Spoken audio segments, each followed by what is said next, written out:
There's something about being a creative today that feels completely different from what it was 10 years ago. Not because software changed, not because AI exists, not because clients suddenly became harder to work with, but because the career stopped feeling private. And I think a lot of designers are quietly dealing with this shift. A decade ago, a designer could enter the career without sharing themselves online. You created good work, you built relationships. You got referrals, you updated your portfolio. You simply moved from project to project. Your work, it spoke for itself. But today, work is only part of the equation. Now there's things like LinkedIn, Instagram, YouTube. There's personal branding, networking online. There's this weird expectation that people should know you before they even hire you. And whether we like it or not, it became part of the job. But the question is, are designers expected to market themselves more than ever online? And personally, I think the answer is yes. But I also think that the conversation is more complicated than what people make it seem like. Because visibility, it could create incredible opportunities. And at the same time, it could create incredible pressure. And many creatives are trying to figure out where the line lies.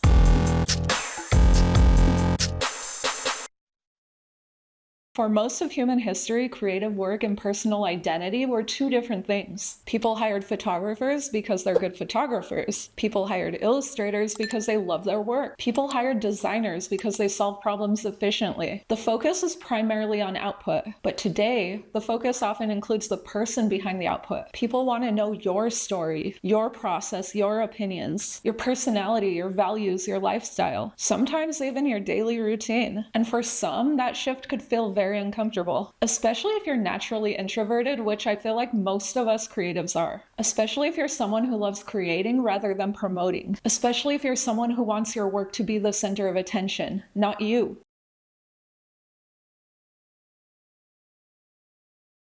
And I notice young designers often feel caught between two different messages. The first message is just make great work. And the second is if no one sees it, it doesn't matter. And honestly, if we're talking about a career, both statements hold some truth. Making great work is incredibly important. Building visibility creates opportunities. People cannot hire you for work they've never even seen. People can't collaborate with you if they don't know you even exist. People can't recommend someone they've never encountered. That doesn't mean that talent doesn't matter. It just means that talent and visibility became partners. But the real challenge, especially for us creatives, is that visibility requires energy, a lot of energy. Creating a design is one thing. Creating content about creating a design is a whole other ballgame. Now you're expected to document. You're expected to film, photograph, edit, write captions, create thumbnails, engage with comments, respond to messages, and maintain consistency. Track analytics, stay relevant. And suddenly you're doing marketing on top of design. And for many creatives, that's where exhaustion starts. Not everyone enjoys marketing. I understand that. We're a different breed. Most of us got into creative careers because we love creating, not because we dreamed of being content creators.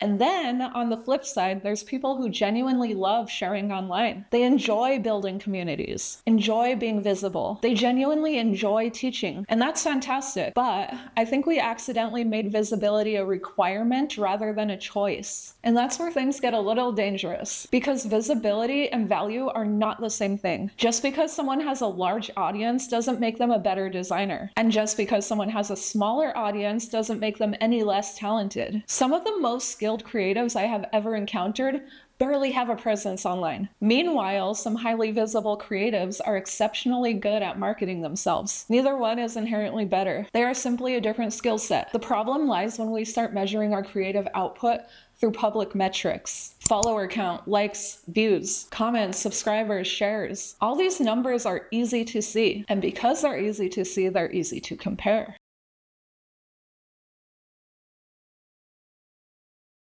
But here's the hidden truth. Creative growth rarely ever happens in public. It happens in private. It's usually over time. It happens during late nights, failed projects, experiments, the sketches that no one sees, ideas that don't work, revisions that take forever. The internet celebrates the outcomes, but creativity is built through process. And that's the reason that social media could feel exhausting for designers. We are constantly exposed to finished work. We see the polished version, the successful version, the award-winning version, the viral version. Rarely do we ever see the confusion, the frustration, the uncertainty. And that that's because it all happens beforehand. And as a result, a lot of creatives feel like they're behind, even when they're progressing at a perfectly normal pace. I'm no exception to the rules. I've been part of this myself. I look around and I feel like everyone's building a personal brand. Everyone's growing an audience. Everyone's posting consistently. Everyone seems so confident. And suddenly you start questioning whether you're doing enough. Maybe I should post more. Maybe I should start another platform. Maybe I should create more content to be more visible. Maybe I'm falling behind. These are all late night thoughts that we all share. Everyone has those thoughts, even if they appear successful online, especially people who appear successful online.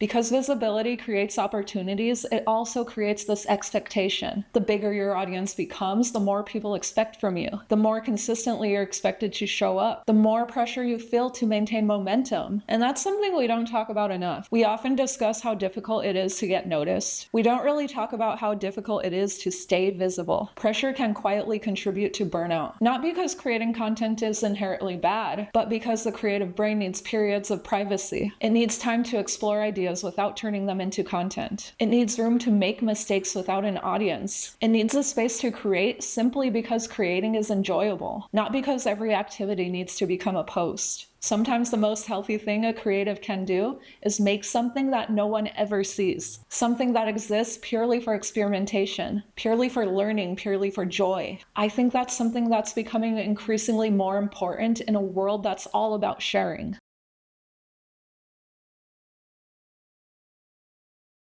Okay, now I need to make one thing clear.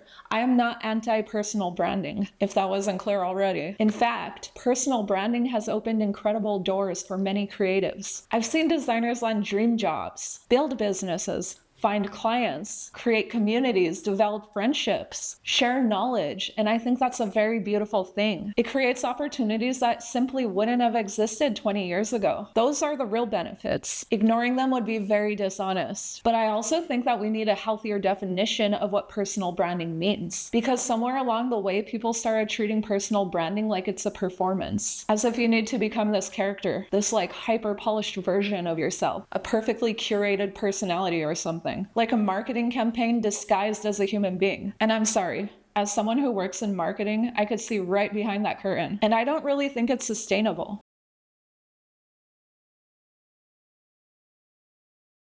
Actually, the strongest personal brands that I've seen aren't manufactured at all. They are simply consistent. People who show up for themselves over time. They are sharing what they know, sharing what they're learning or what they're caring about. Not because they're trying to impress everyone, but because they're trying to connect with the right people. And there's a huge difference. One approach is very exhausting. The other one is sustainable, and sustainability matters. And this is because creative careers are not marathons. They are not sprints. The goal shouldn't be to become visible in 6 months. The goal should be to build a career that still feels enjoyable years from now.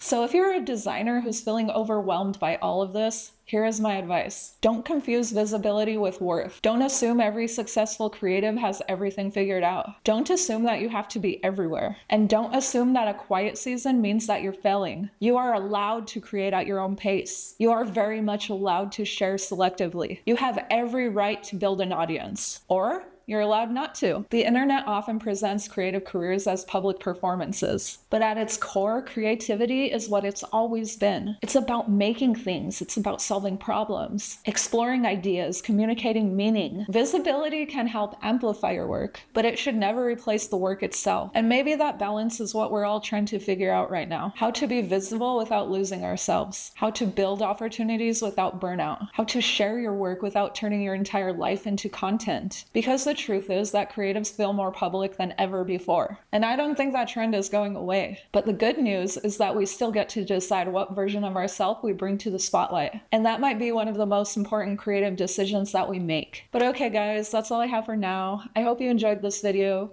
And if you did, go ahead and give it a like. Subscribe for more videos just like this because I make them every single week. And I will catch you in the next one. Bye!